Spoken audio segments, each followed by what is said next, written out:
Hi, this is Mr. Ho from Bluefin Vision. Today's video explains the risks and side effects of YAG laser capsulotomy. So first and foremost, YAG laser capsulotomy is a very safe procedure. Okay, it's done following lens replacement or cataract surgery, and the capsule, which holds the new plastic lens, has become opacified, thereby compromising the vision. The procedure takes 5 minutes. It makes a hole in the posterior capsule, and the patient is therefore able to see through that new hole and have a restored clarity of vision. The risks of the procedure are this. Because we're making a hole in the posterior capsule, fragments of that bag may be floating about in the eye after the procedure, which weren't there before the procedure. So patients will often notice new floaters in the immediate 2 to 3 weeks after the original procedure that weren't there before, but these almost always resolve.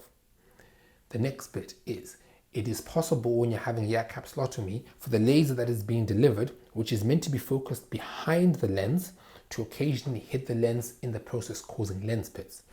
These little marks on the lens do not affect the vision in any way, and the patient is not aware of them.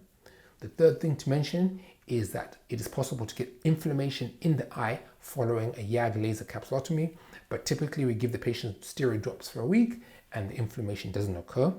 And the last and perhaps most serious side effect is, after a YAG laser capsulotomy, it is possible to induce a posterior vitreous detachment. The vitreous is the jelly inside the eye, and as we get older, the jelly liquefies and eventually it collapses and pulls away from the retina. That in itself is a normal aging change which happens to everybody as they get older. It is possible after a YAG laser procedure to stimulate that process to occur, and in that process occurring where the jelly is pulled off the retina, it can tear or damage the retina, causing a retinal tear or a retinal detachment. Retinal detachments following YAG laser capsulotomy are incredibly rare. I've been doing ophthalmology for the best part of 23 years. I have only ever come across one patient who developed a retinal detachment following a YAG capsulotomy, which I didn't personally do, and that's in 23 years of practice.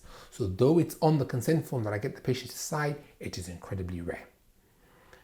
Thank you for your time.